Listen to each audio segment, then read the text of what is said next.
Welcome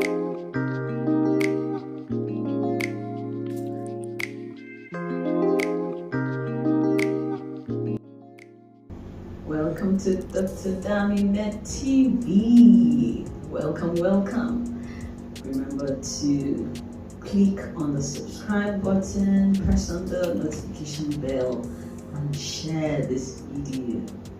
Today I'll be talking about something very interesting about the phobia for caesarean section.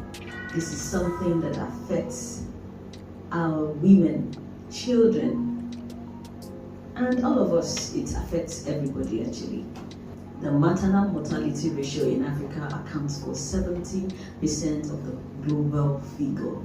This is alarming, and if we want to reduce, as stated in the Sustainable Development Goal, we want to reduce the maternal mortality ratio. This is something to talk about. Moving right on to the case scenario. So, a woman in her first pregnancy decided to register or book her pregnancy in a good hospital. Baseline, the hospital was very good. So it was her first pregnancy ever. She booked at around 16 weeks thereabouts. She was a short-statured woman.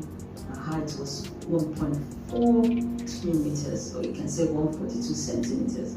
That already places her, that's already a relative indication for caesarean section, for a caesarean delivery. And by the way, before I go right ahead, whether you deliver via the caesarean delivery or via the vaginal birth canal, all of these are normal delivery. It is a normal delivery to deliver via caesarean delivery. There's nothing abnormal about it, and you'll understand as I move right ahead. So back to my case scenario. She registered at the hospital and she was coming to her antenatal visit. That doctor knew what she was doing, and when she got to 36 weeks and she did a routine scan, and the baby was estimated to be 3.7 kilograms at that point.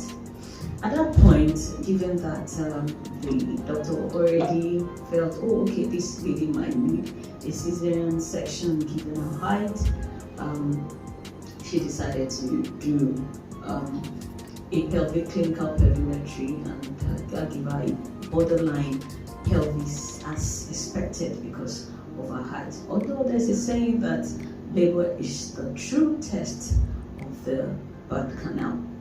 But putting the two together, your baby is likely to be big. Remember that the estimated fetal weight on ultrasound is an estimate. The baby can be bigger or less, but if you're using a good machine and there's expertise, usually many times it corresponds to the actual weight of the baby.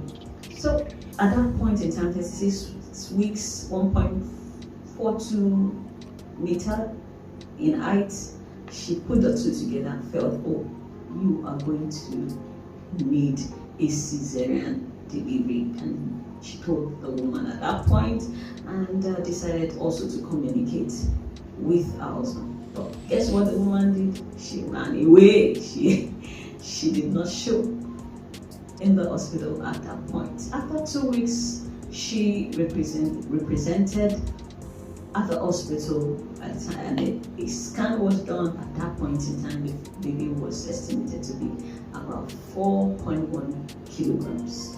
At this point, the doctor was literally begging the woman, let's deliver you for caesarean section. But the woman opted out. She refused and went back. Remember, at this point in time, she was already 39 weeks. And moving to EDD, which is 40 weeks. And she went away from the hospital. She never showed up. After some time, our doctor was worried and asked about her, but well, she couldn't be located. And well, she came to the hospital after 3 weeks thereabouts. Guess what? She had put to bed actually. She had delivered. The doctor asked, so where did you deliver? How did you deliver? She said, I delivered myself. That was exactly what I delivered. She meant that she delivered vaginal delivery at home. She delivered at home. So who took your delivery? Someone around the house. My sister took the delivery. So why are you here? Why? I just brought the baby to the hospital for. I delivered 3 days ago. Decided to come to the hospital for the baby to be checked. The baby was actually 4 kilograms when the baby was weighed. So but the baby was noticed. The reflexes that were expected and the baby were not there, and the baby has birth injuries. And we decided to probe. We wanted to probe further. The doctor wanted to probe further. What happened to this baby? Oh, the baby didn't cry at birth, and they had to slap a bum before the baby cried. That was why the person that took the delivery said I should come to the hospital. So the baby suffered birth injuries, and on top of that was asphyxiated. Asphyxia, in simple terms, just means that the oxygen supply to the brain of that child during birth was cut off with some consequences. So for that child, even though she delivered that baby vaginally, she was happy, but that child suffered birth asphyxia that could lead to what we call cerebral palsy later in life. That's damage to the brain of a growing child. So that child may not sit at the right time, the neck control may not be attained at the right time. The child may have speech difficulties. The child may have, movement difficulties, or normal movements and all of that. Looking at the quality of the life of that child, we had to, the woman herself, thankfully didn't suffer. She was given episiotomy, bilateral episiotomy, which was sutured. Thankfully, it wasn't more than that. She was fine. But the baby suffered bad consequences. There are different things to learn from this case scenario.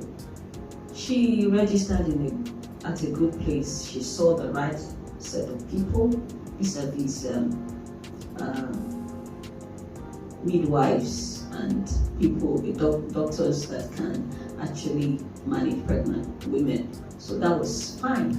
But at the point where this decision for the type of delivery she was going to have was taken, she couldn't accept it because she felt I'd told myself and my maker that no, I would never have a baby brought out from my abdomen. We pray like that, and God has said that will never happen.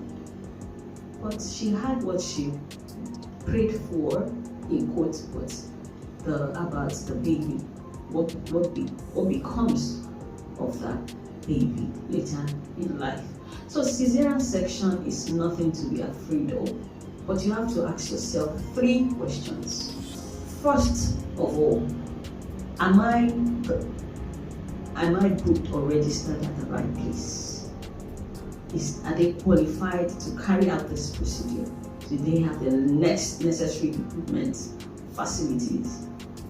The second question, this person that is managing me or the team that is managing me, are they qualified to do so? If you can answer that question, if you can tick yes. The last question is, why am I being offered this procedure? Why? If you can answer that this is the reason to save my life or save the baby's life or both of our lives, then we should actually do the cesarean section. If you don't feel comfortable, you can seek for opinion from qualified people who are qualified to give opinion. This woman in question probably talked to someone, the person that took the delivery, and said, don't worry, I've been doing this I don't know. I've been doing this, we can give back to this child without any problems, but it was quite unfortunate. So if you have the right as the client or patient to seek opinion, but just make sure that you're seeking opinion from the right set of people. If you feel that I'm not comfortable with the practice of this person, I'm not comfortable with this hospital, get a referral. Ask them to refer you to a place you will be comfortable with, so that the life of your life and the life of your baby can be saved. Having said all of this, that there are indications for caesarean section. Well, the indications for caesarean section, they are not so straightforward. They are things you put together, you put one and two together to decide that, okay, this person needs a caesarean delivery. So we have relative indications for caesarean section, and we have absolute indications for caesarean section. Relative indications that, oh, okay, those indications may not be able to stand alone. You may need to put two of them together or other things into consideration to decide that this person needs a caesarean delivery. But absolute indications means that once you find those things there, there's no two way about it. That baby must be delivered via a caesarean delivery. So what are those? And we can have maternal indications, we can have fetal indications. Also, caesarean section can be done as an emergency. That means it wasn't planned. A delivery via caesarean section was not planned. Or it could be an elective caesarean delivery. In that moment, the case scenario that I just highlighted, it would have been an elective delivery because it was already planned. Okay, things have been looked at and decided beforehand. That's okay, let's do a caesarean delivery. So we can have an elective caesarean delivery, we can have an urgent caesarean delivery, and we can have an emergency. That means there's a pressing need, and if something is not done now, the child or the mother or both of them may be lost or morbidity can ensue. So what are those indications? I'm going to be going via the route of relative and absolute indications, maternal and fetal. So for the relative indications on the maternal side, so if someone is carrying the first pregnancy, a nulliparous woman of extreme age, so if someone is too young or too old and it's the first pregnancy, that's a relative indication for caesarean delivery. Maternal height is another relative indication. If the mother is less than 1.45 meters, then may be a relative indication for caesarean. Other things like pregnancy-induced hypertension. So a pregnant woman has hypertension in pregnancy. Previous caesarean section. If it's the first caesarean section, if a woman has had caesarean section once, that is a relative indication for caesarean section, because previous caesarean section, someone can still have a vaginal birth after caesarean section, after just one. Okay, so maternal request, a woman can decide that I want caesarean section. Okay, and that's what I feel like doing. So moving to the relative indications for caesarean section for the fetus or for the baby. So if the baby is in distress, is a relative indication depending on the timing or at what point the fetal distress was caught. Because actually a woman can still have vaginal delivery if in third stage, in the second stage of labor, you just need to expedite the vaginal delivery at that point. So fetal distress is a relative indication depending on the time and the stage of that you notice the distress. So other things like breech presentation, oligohydramnios. Oligohydramnios simply means reduced liquor, the water in which the fetus sits is enveloped by. If that water reduces, it's also a relative indication for caesarean delivery. There are things like intrauterine growth restriction depending on the cause and the severity of the the restriction of growth of the baby in utero, and depending on the gestational age will determine whether it's a cesarean delivery or not. Other things include suspected fetal macrosomia,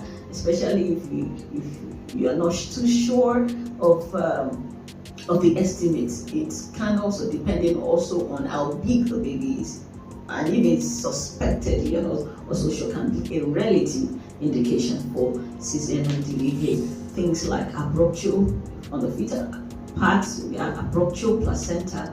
That means detachment of the placenta from the uterine wall, because that's what the placenta was supplies the baby its oxygen, blood, and nutrients. So if it detaches from the placenta wall, depending on whether the baby is alive or not at the time of presentation, will determine the route. If the baby is alive, viable, you quickly want to, it's going to be an absolute indication at that point. But if the baby is not alive, present, other things are not present, that woman can still deliver that baby vaginally. But if the baby is viable and there's an abruptio, you quickly want to save the baby's life by doing a cesarean section at that point. Okay, so let's move to the other things, absolute indications for cesarean section.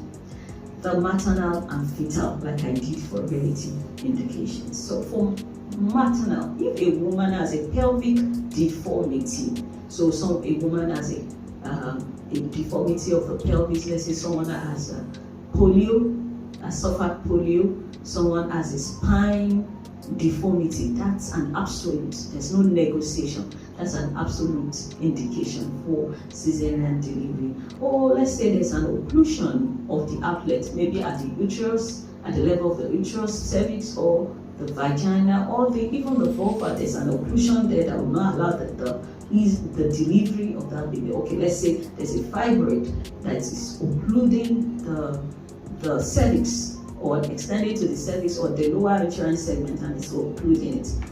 That baby cannot be delivered per vagina. The cesarean delivery would have to be done.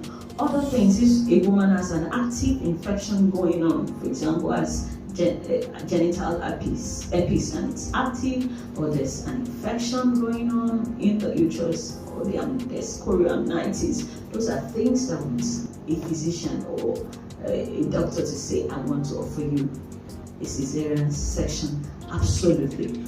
Also, if a woman has had a scar and had a cesarean section more than twice, okay, so a woman has had cesarean delivery twice and is pregnant again with a third pregnancy, that is an absolute indication for cesarean delivery. That woman cannot try vaginal birth. So someone has had CS twice. The third one should be a cesarean, must be a cesarean delivery. Also, things like, someone has had scarring of the uterus, has had plus maybe a cesarean section, that also falls under absolute indication for cesarean delivery. But if that woman has had a myomectomy, let's say removal of fibroid, myomectomy, depending on the extent or the type of the fibroid, may fall under relative or absolute indication for cesarean delivery. So let's move right on to the fetal indications, absolute fetal indications for cesarean delivery. So someone has a placenta, okay, there's placental abnormal placentation like placenta previa, especially type 2, types 3 and 4, sometimes 2B. You want to offer such a woman cesarean delivery. In fact, irrespective of the type, you want to offer cesarean delivery. Also, a baby in fetal distress and you cannot expedite delivery, vaginal delivery, that's an absolute indication for cesarean delivery. A baby is in transverse lie, so the head of the baby is supposed to be down. and the baby is lying transverse. That's me. That's a transverse. The way you can look at my hand. So the baby is like this, transverse. That is an absolute indication for cesarean delivery. But note here that the position that the baby assumes from 36 weeks upward is what determines the final lie or presentation of that baby. So at 36 weeks, the baby is still transverse, then that baby is not likely to turn. So that's an absolute indication. Or the baby is even breech at 36 weeks, that baby is not likely to turn. And that's transverse lie is an absolute indication for cesarean delivery. Failure of labor to progress. So labor started with the intention of a vaginal delivery, but it has failed to progress. The cervix is not opening. There's no effacement and things like that. That's another indication for absolute indication for cesarean delivery. And at that point, it has become an emergency. Other things, fetal macrosomia, baby bigger than 4 kilograms. You want to offer cesarean delivery, especially if there are other things also involved. If you have a twin and the leading twin is coming with the head, that is not an indication for cesarean delivery. But if there are other things, that may be an indication. But multiples from triplets, quadruplets, and the likes, that is an absolute indication for cesarean delivery. So you have someone carrying triplets, irrespective of the position or the presentation of the leading twin. It doesn't matter. That's an absolute indication for cesarean section. But if someone is carrying a twin and the leading twin is coming with the head, and there are no other indications for cesarean delivery, that person may still deliver vaginally. Also, things like cord prolapse or emergency indications for cesarean delivery. Note that these lists, they are not exhaustive, and I have not made an attempt to list all the indications for cesarean section. There are other indications for cesarean section that I have not mentioned. And the indications for cesarean delivery, there are more, there are things we put together. If the doctor that is seeing you is qualified to take that decision and carry out a cesarean delivery, and is able to explain to you the reasons why the cesarean delivery is needed, then why not go ahead with the cesarean delivery to save your life, to save the baby's life, to also prevent morbidities. Remember again to click like, subscribe, share this video, as I will be using different case scenarios to drive home my points. I am Dr. Dami, and this is Dr. Dami Med TV. See you next time.